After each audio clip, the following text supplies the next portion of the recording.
at least some of them. And so we sat back and said, what can we do to help them? And the obvious was, let's get them all in the Google grant, because everybody's sitting at home in front of their computers.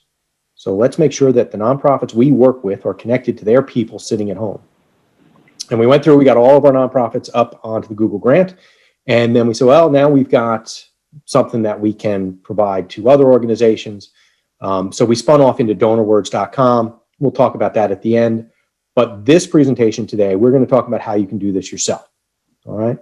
So we're going to go through the entire process of getting into the grant, how to configure things, how to manage the grant, what it means ongoing. It's $10,000 a month, and that is forever. So it's an ongoing effort, but it can be very lucrative depending on some aspects of your nonprofit, which we'll touch on as well. So let's see. I'm going to share a Google search just so that we are all on the same page with what the Google Ad Grant is going to get us. I'm going to do a screen share. So this is the standard Google search. What Google's going to do is they're going to give us $10,000 a month for each nonprofit to advertise through this Google search. There are a lot of other ways to advertise through Google, right? There's YouTubes and there's, I forget what they call it, channels and stuff like that. The grant is only valid for this Google search, which is the most common, right? It's what everybody knows Google to be, right? So if I do a Google search for nonprofit tools, a bunch of results come up. And you can see the first 4 results here have this little word ad right next to them. That means that commercial organizations have paid Google to get the top placement within the results. That's what the Google Ad Grant is going to do for our nonprofits. Instead of paying Google for that placement, we get $10,000 worth of spend every month to put our nonprofit into that position, so that when people search for something that's in line with our mission, maybe in our geographical area, they find our nonprofit and we can take them to the appropriate content on our website. So that's what the Ad Grant is going to do for us. It's going to get us $10,000 worth of spend here on Google. Now, keep in mind, if you are a commercial enterprise and you are going to spend $1 on Google, the only reason you would do that is because that's going to generate more than $1 of revenue, right? If it doesn't generate $1 worth of revenue for you, then you're not going to spend that money as a commercial enterprise. As a nonprofit, right, if we spend $1 on Google, we would expect to get $1 of value out of Google, more than $1 of value out of Google. And so if we've got $10,000 in Google, we would expect to get more than $10,000 in value out of Google. And that might be converting to donations, converting to members, getting people on the newsletter, maybe just advocacy. Maybe we just need to get certain message out there and we're just focused on advocacy. Whatever it is, if we get $10,000 from Google, we would expect to get more than $10,000 in benefit out of that. All right. Now, your mileage is going to vary because smaller organizations in a local area are going to have a hard time maximizing the $10,000. But any mid-sized organization working in a larger geographic area should be able to really maximize that full $10,000. All right. Let me also reiterate what Jen was saying.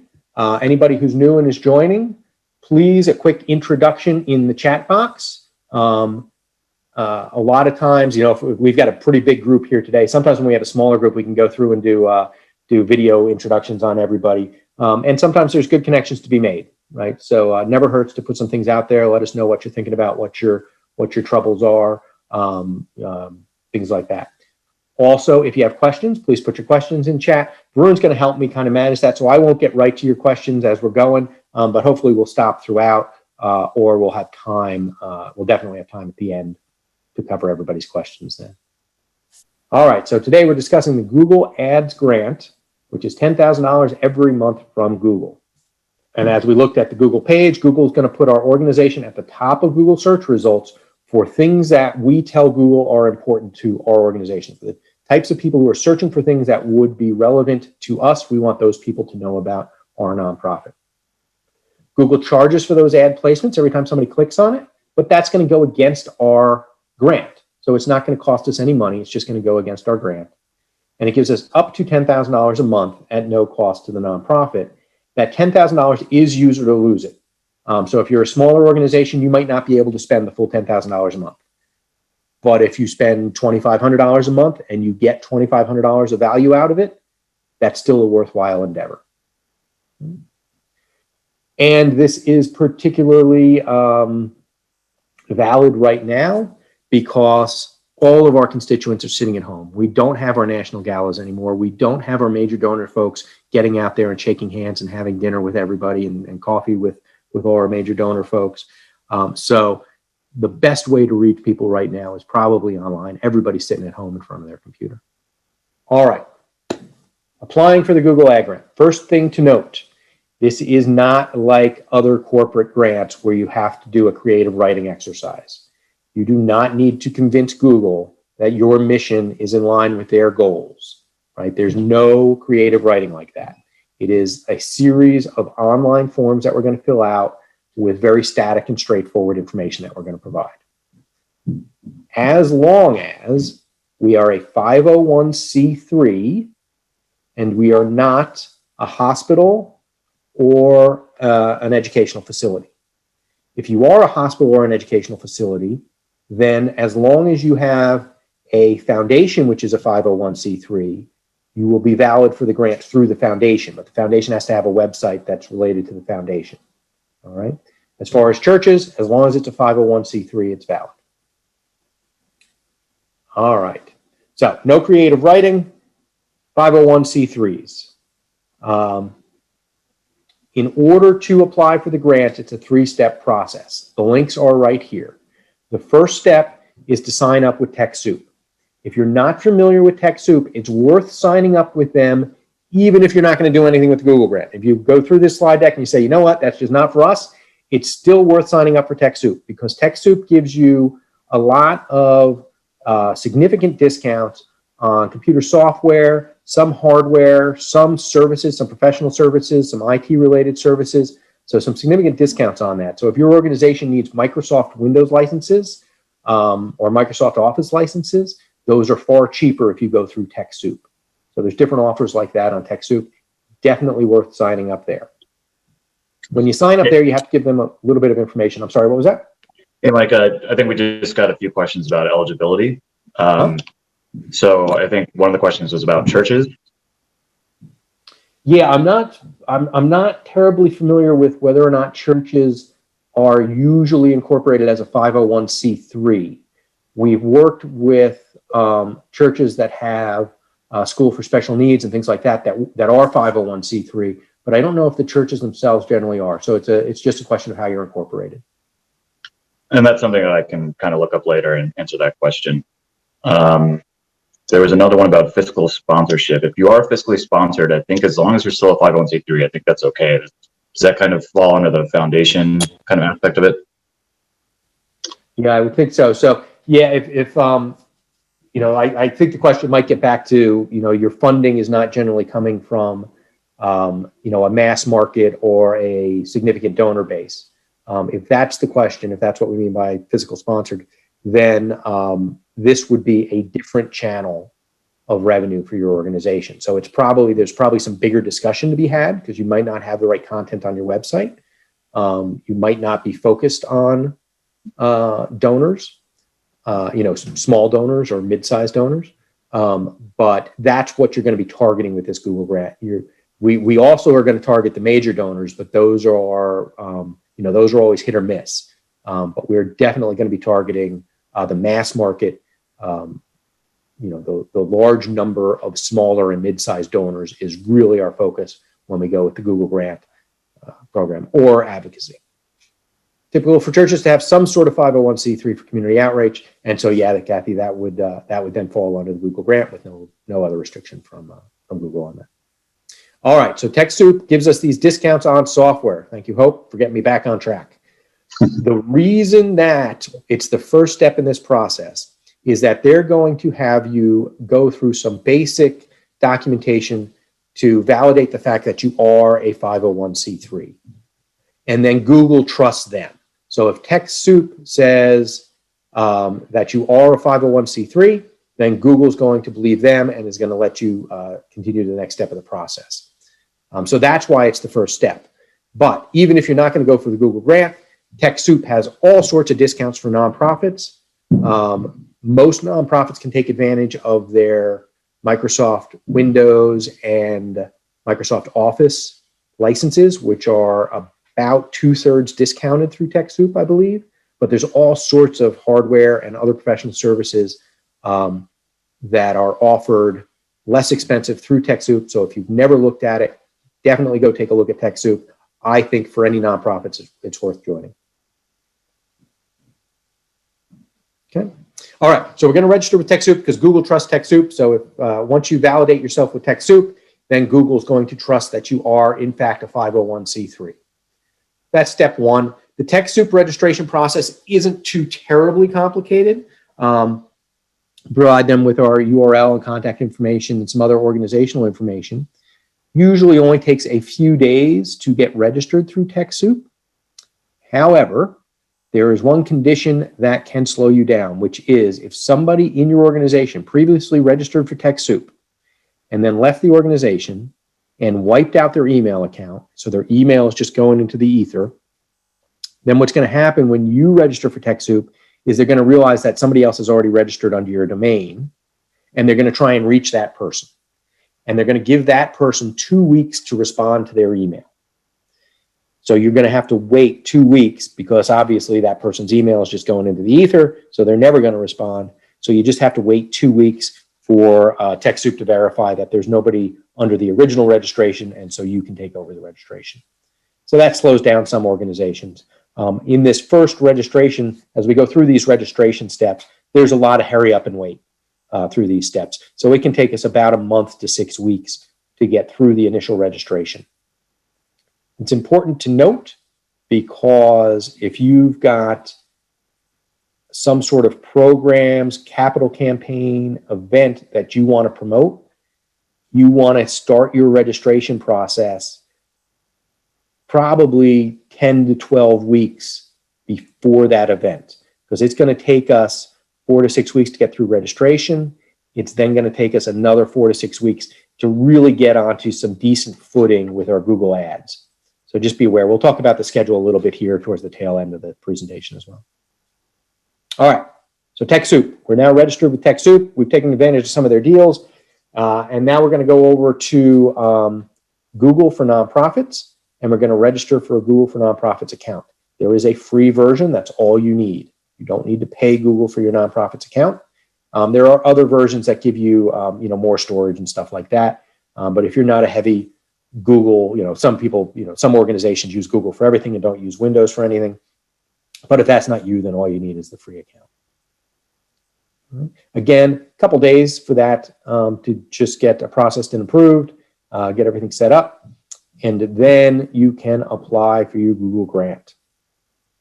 There's the link for your Google grant. As you go through that process, they're going to ask some nosy questions about your organization. Things like what's your total revenue, what's your marketing budget, what's your marketing goal, did you meet goal last year, things like that. The numbers don't have to be exact. You don't have to go and get your CPA to give you the exact numbers from last year. If you've got a good ballpark on what your revenue numbers were and what your expenses were last year, as most most EDs can answer these questions with enough precision, off the top of their head that you don't need to go back to your accountants on that sort of stuff.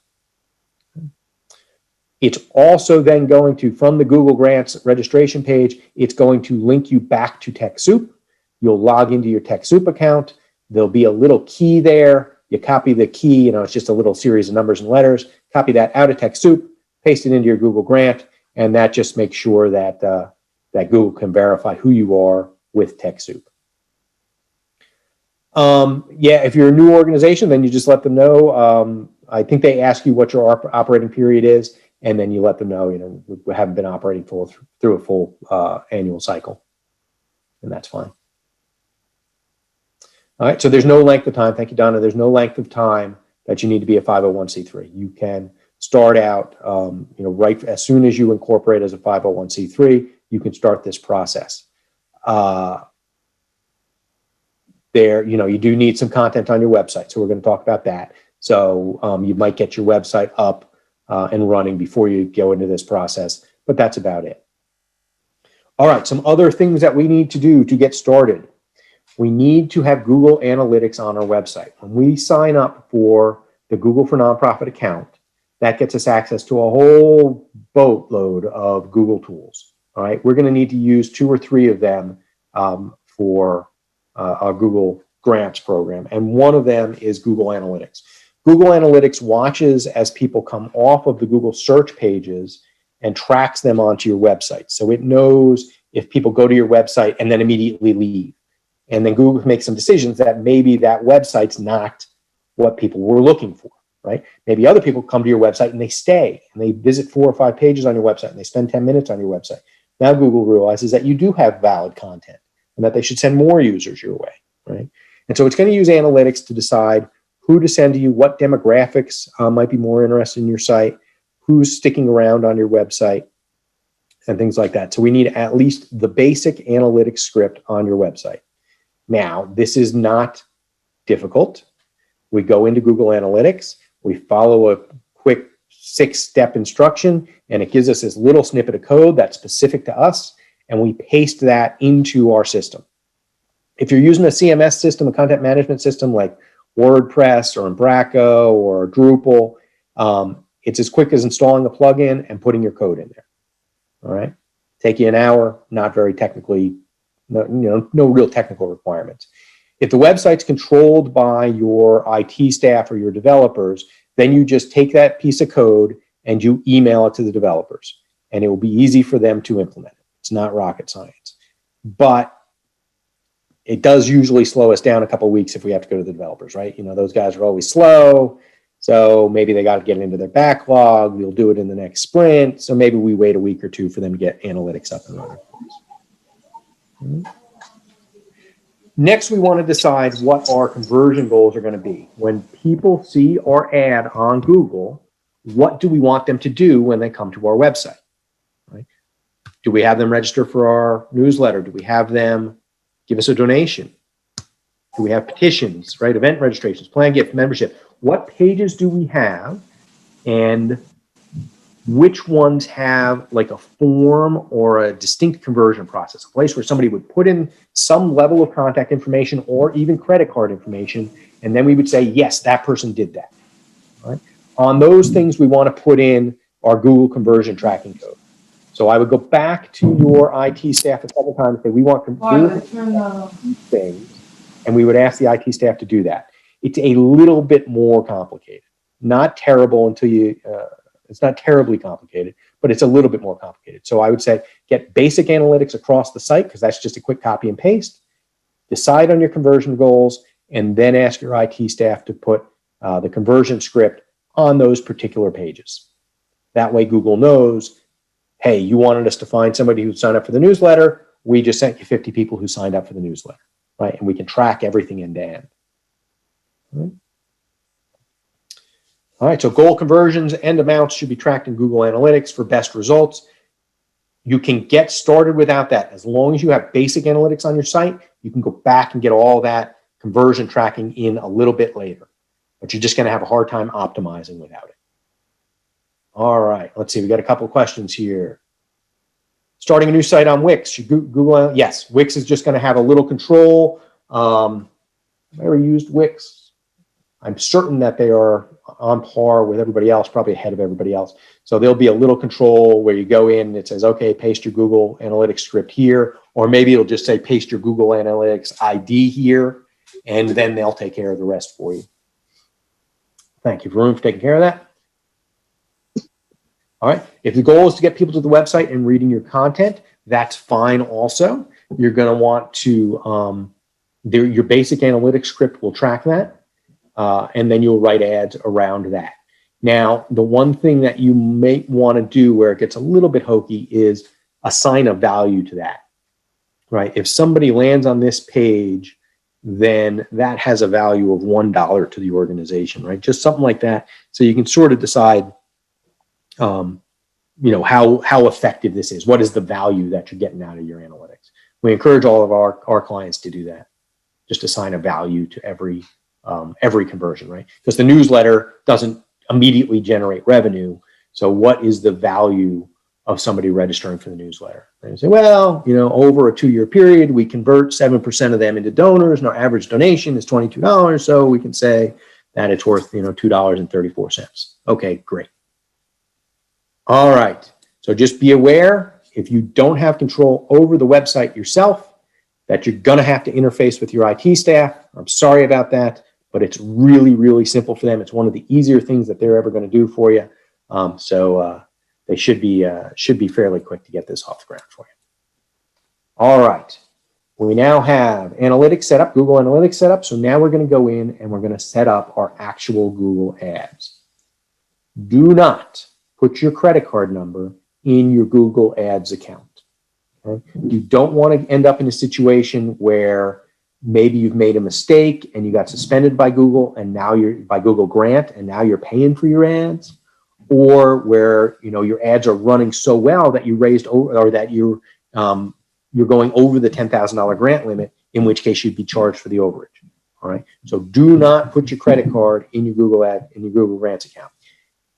If your Google Ads are running so spectacular that you burn through the $10,000 and you want to spend more money, then the recommendation is to open a second Google Ad account, which doesn't have the grant on it, and then put your credit card there. So you'll have one Google account that will be under the grant with $10,000 and another Google Ads account that will be separate, that'll be tied to your credit card, where you'll be running other ads. It's very rare. Most organizations take advantage of that 10,000, but if you're a large national organization, you can blow through that 10,000, and there could still be a lot of value in putting your credit card into a separate account and paying for some ads. All right. Within our Google Ads, there's a little section where we configure it, and we tell it the ID of our Google Analytics account so that the two of them are linked together talking to each other. And then we need to set up our ads. The requirements of the grant are that we have to run at least 2 campaigns, and in each campaign we need at least 2 ads. What they're doing there is they're encouraging us to run campaigns against different topics within our website or different programs within our organization. Those are the different campaigns. And then within each campaign, we need 2 ads. What they're encouraging us to do there is to A/B test, right? Your ad contains the words that's going to appear on the Google search page. So let's word it this way and let's word it that way and see which one does better, right? And so that's the bare minimum, 2 campaigns and 2 ads. Really what you're going to want to do when you start configuring your ads is, for every program or every place where you can convert a user, you're probably going to want to have a campaign. And in each of those campaigns, you're going to want to have at least 2 ad text, probably more, right? So if you've got a section for planned giving, your planned giving section could be 2 or 3 ads, right? Because you might have planned giving around annuities, and you might have planned giving around wills and trusts and things like that. So each of those would become a different campaign. And this really becomes a matter of throwing everything at the wall and seeing what sticks. Okay. So we're going to run multiple campaigns against all of these different conversion goals that we might have on our website. And this isn't even a complete list. There might be other things you're doing, such as just getting advocacy, just getting the word out around a particular topic. And so that would be a campaign that you would run. All right, so we set up the campaign. The campaign is going to have multiple ad text within it. The campaign also has keywords. Keywords tell Google, if somebody searches for these words, then they're probably interested in my organization. All right. So if I'm saving trees in Virginia, maybe I'm saving Virginia pines, then my keywords would be save the Virginia pines, Virginia pines donations, how do I donate to save Virginia pines, things like that. Those would be my keywords. And then that would then be inside a campaign. And then my ad text would then say, if you're interested in saving the Virginia pines, please donate now. If you're interested in saving the Virginia pines, learn more, things like that. All right. I've got a question from Shannon. How do we find good keywords? So the Google keyword tool is going to do a couple of things for us. First off, we can give it the website address, and it's going to scan through our address and it's going to make recommendations for us. So that's number one. We can also give it specific pages. So if you know that you have specific pages that are really strong in content, that you really spent time writing that content on, and they're really tied to your mission, then you would give that exact web page to Google, as well as just the generic URL. And it would dig into that and let you know what might be some good keywords. Once you have a set of keywords that you've cherry picked out of those lists, then Google will look for other keywords similar to those, right? So it might say, well, Virginia pines, maybe you're interested in Florida palms. Well, no, I'm not, but thanks for the recommendation, right? So it'll recommend things that are similar, that it knows that people who search for one term might be searching for the other term. There are other tools that you can use, third-party tools, but I would stick, at least initially, I would stick to the Google tools. So there's going to be a bit of a learning curve there. So to throw in a bunch of other tools into the mix is just going to increase your learning curve. So I would stick with Google's keyword research tools for now, and they'll get you off the ground. So we've got at least 2 campaigns, and in each campaign we have at least 2 ads.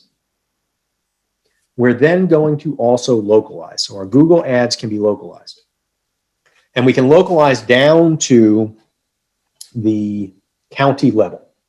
So if you're a small nonprofit working in 1 or 2 counties, you can localize your search results to just those counties, just people who are in those counties searching for terms that would lend themselves to your nonprofit. If you're a statewide organization, then you can do a statewide search. If you're national, you can do national. And if you're international, you can do international searches.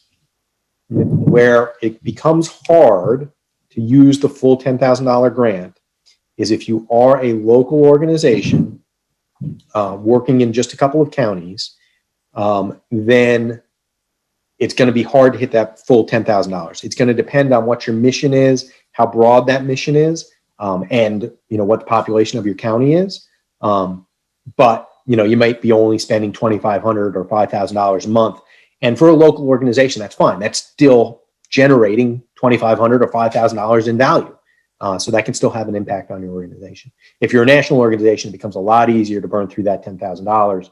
And then the question becomes, what's the most efficient way to use the $10,000? We know we're going to spend the $10,000. How can we maximize that $10,000? Right? Another requirement of the Google ad is that, or the Google grant, is that we need to have a 5% click-through rate. That means that every time your ad is shown, 5% of the people that ad shows up on their screen, 5% of them need to click through. So if your ad appears 100 times, then 5 people need to click through. If your ad appears 1,000 times, then 50 people need to click through to your website. All right. That is a reasonably high bar. All right. If you just throw things out there willy-nilly, you're not going to hit the 5% mark. So the ads and the campaigns that you put together really need to be correlated to your organization and your website. All right. So if I'm trying to save Virginia pine trees, I'm not going to run an ad for, tree lovers and with ad text that says "We love trees," because there's tree lovers all around the world. But I'm only interested in Virginia pines. And so it's not correlated close enough with my organization, right? So people are going to see that ad and they're going to realize, oh, that's not what I was looking for. I was looking for Florida palms. I was looking to buy a Florida palm tree, not donate to Virginia pine trees. So they're not going to click on that ad, and your click-through rate's going to go down.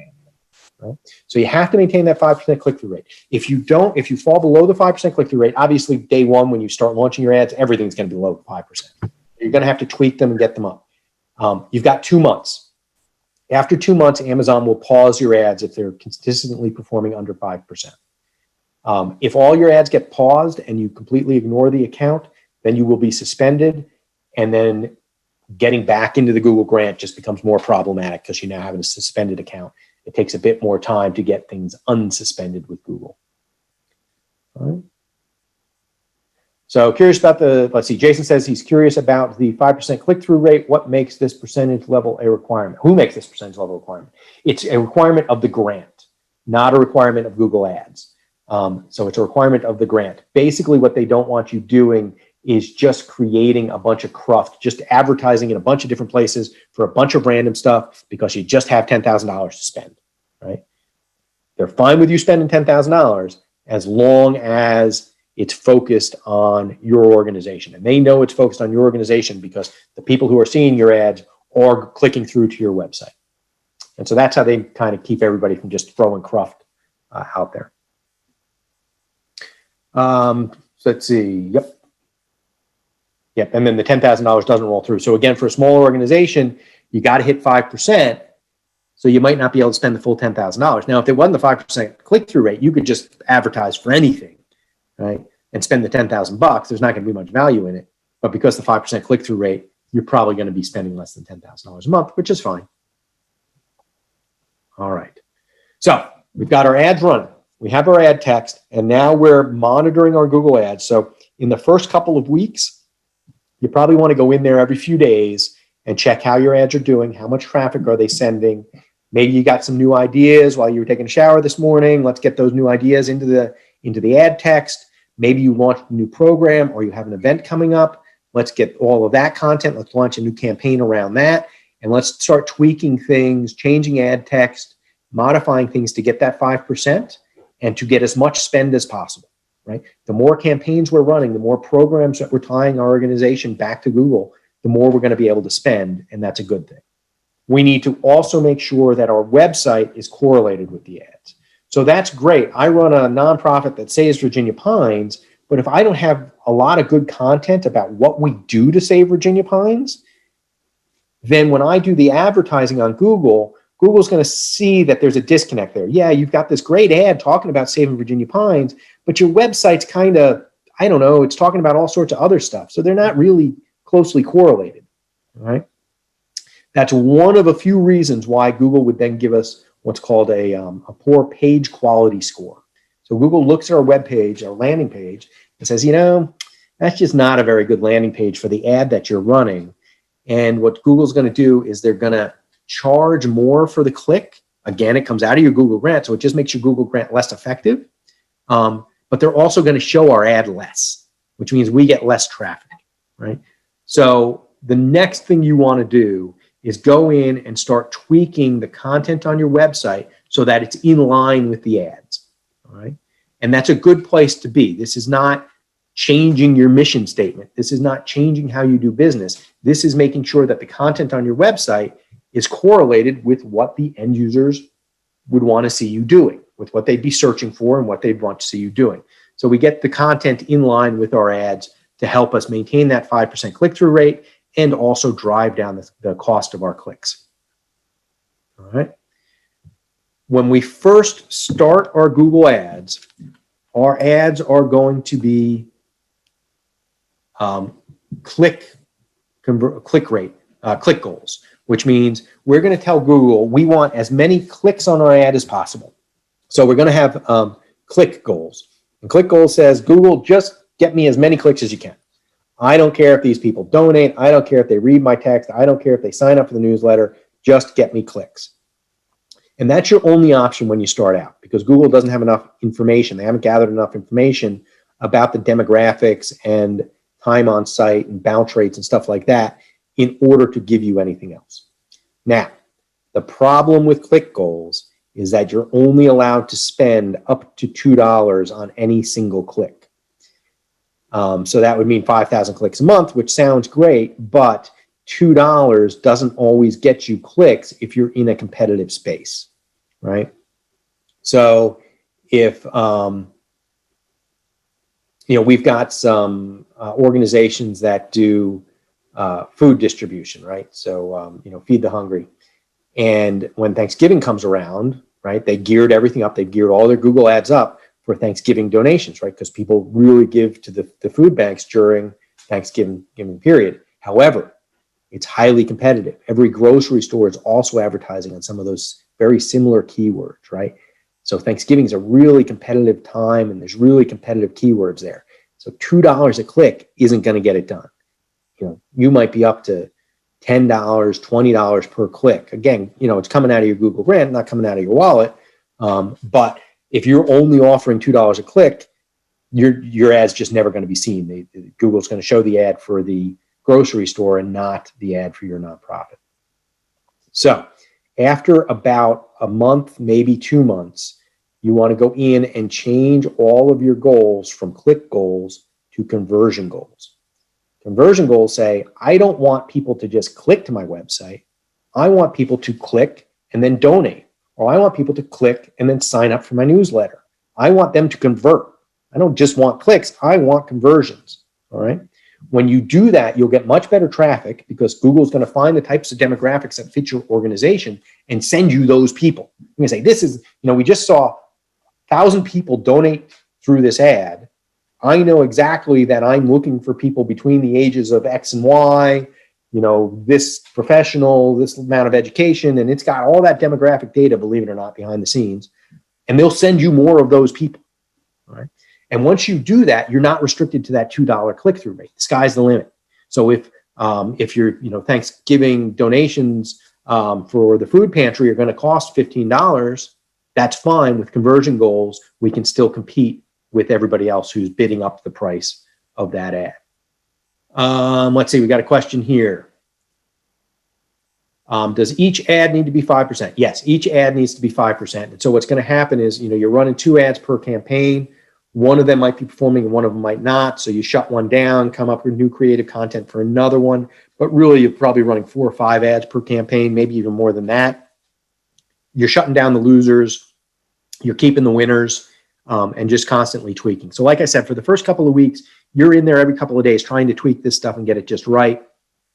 After that, you're going to go in every couple of weeks and continue to tweak. And, we just put a process in place where, 2 people go in, a creative thought about how can we change this ad text, what's some zany stuff we might throw in there to grab people's attention, a conversation each month with the client, what new projects are coming down, what are different departments doing, what new programs are happening, what new events are coming up, right? So what's new in our organization, what new web pages were put up, and then getting ads around all of that. So just every couple of weeks, just going in and kind of doing that and just putting in, repeated work to constantly be tweaking to maintain 5% on each ad. Thank you, Jen.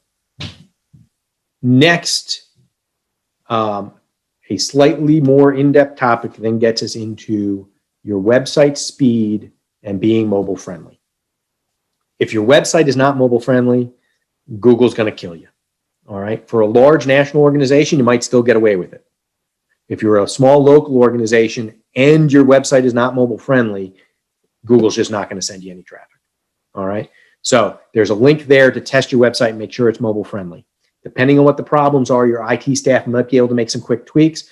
Most web pages are mobile friendly now. The bar for being mobile friendly is pretty low.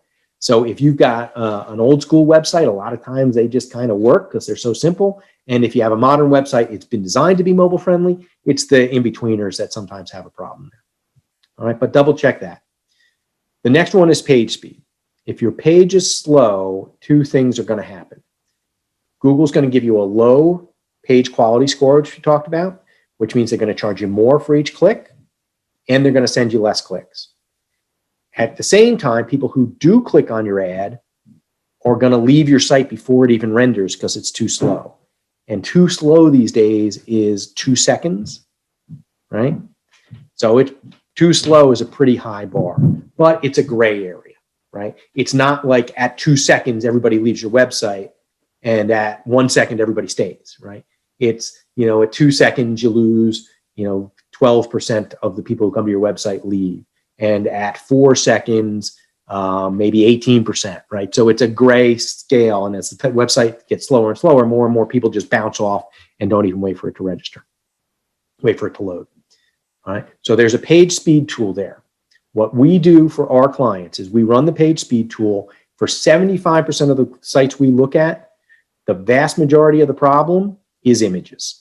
And there's some quick things we can do to fix images in any CMS system, right? Make sure the images are compressed, make sure that the images themselves aren't just too big. There's no reason to have an 8K photo on a website, right? The website is just not going to render it, right? So make sure the photos are the right DPI. Make sure that they are compressed when they're sent down to the customer. Those are 2 quick fixes. If you run the page speed test, look for things related to images.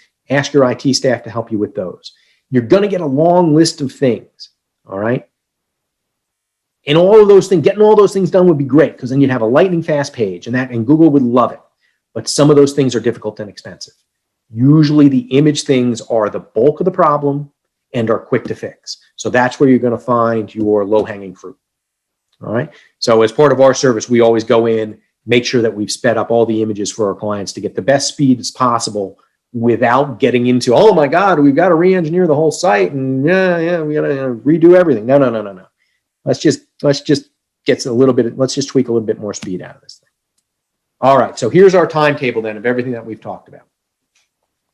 2 to 6 weeks to get approvals from TechSoup and the Google Ad Grant.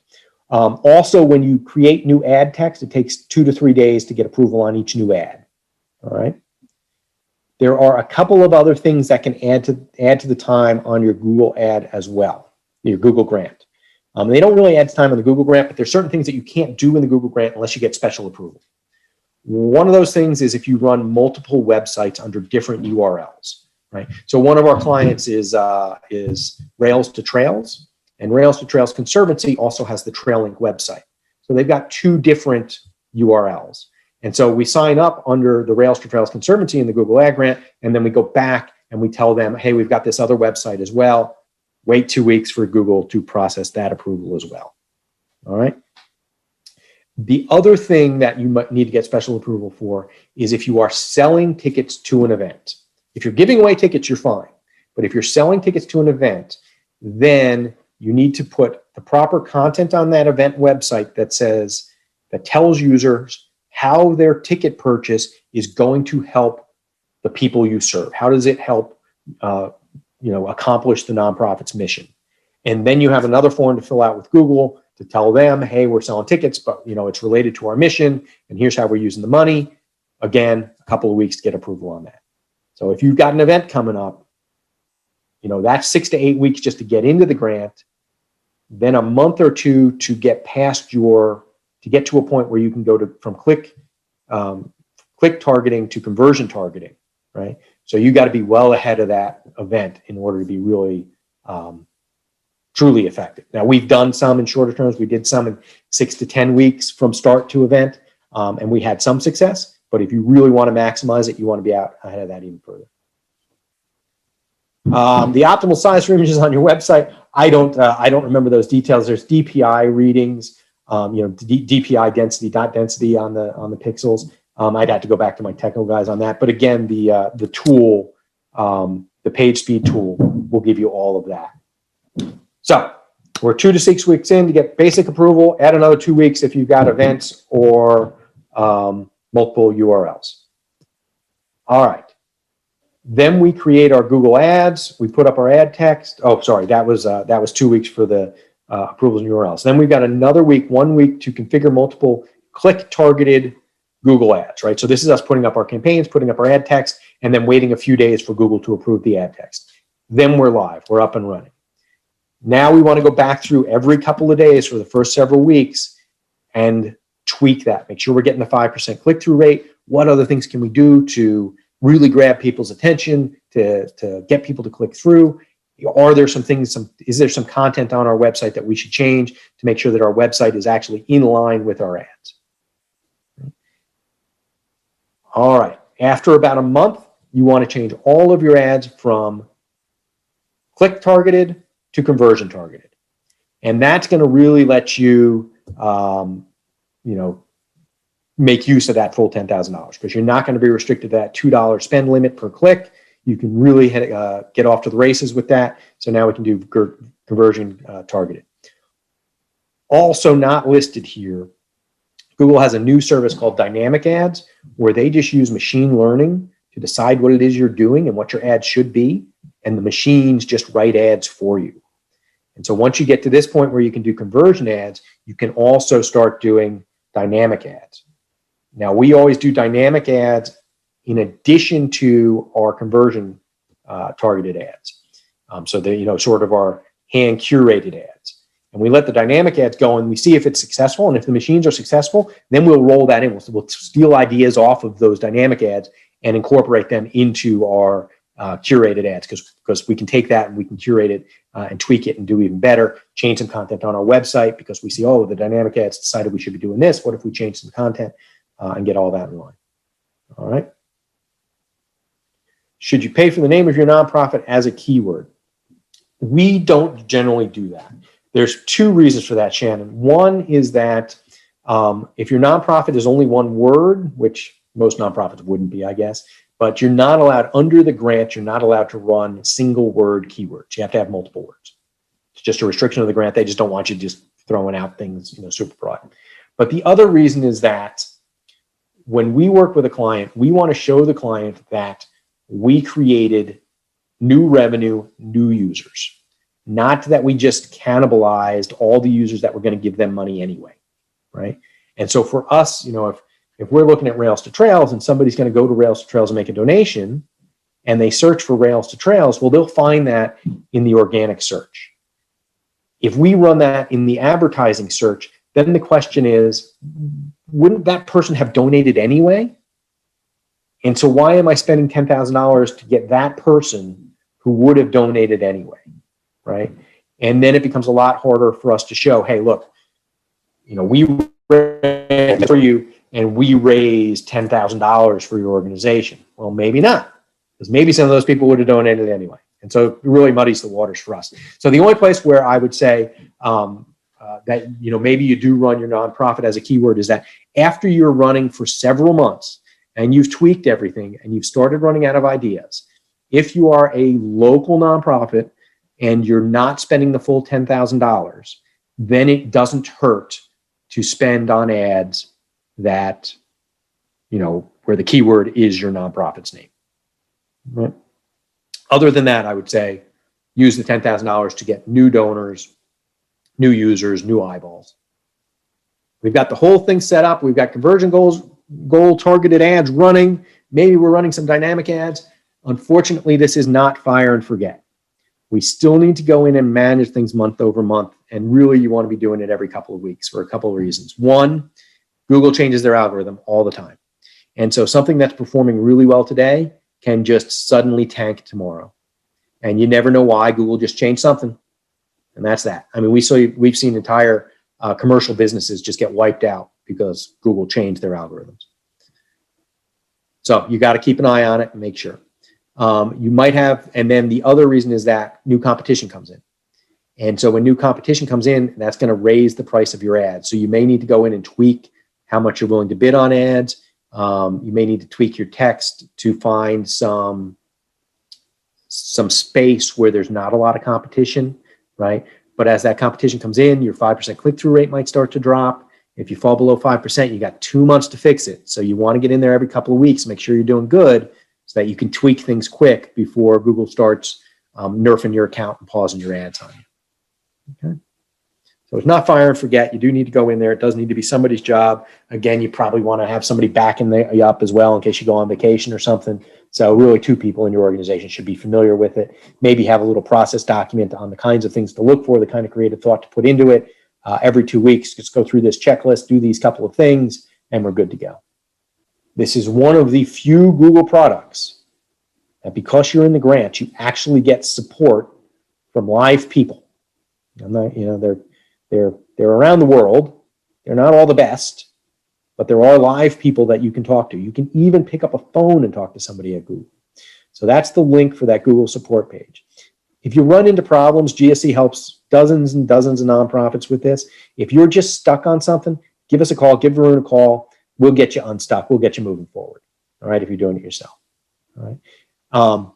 If you don't want to go through the learning curve and you don't want to manage it ongoing, General Systems has spun off a company, DonorWords. DonorWords charges $5.49 a month, and the fee doesn't start until we get you into the program. So once you're in the program and your ads are running, then it's $5.50 a month. You pay the first month up front, though. And you can cancel anytime. So there's no risk.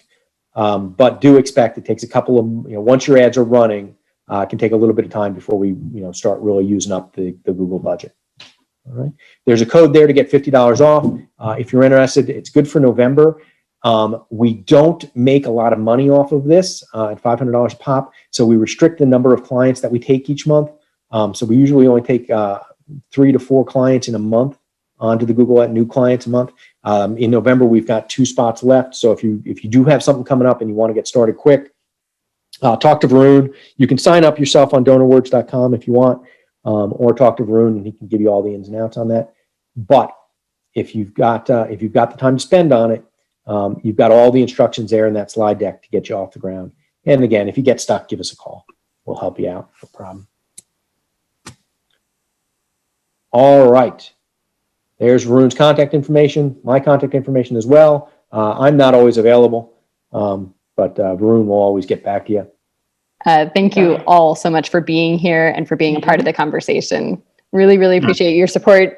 General Systems Corp, Michael, Varun, you guys rock, and we'll be in touch very, very soon.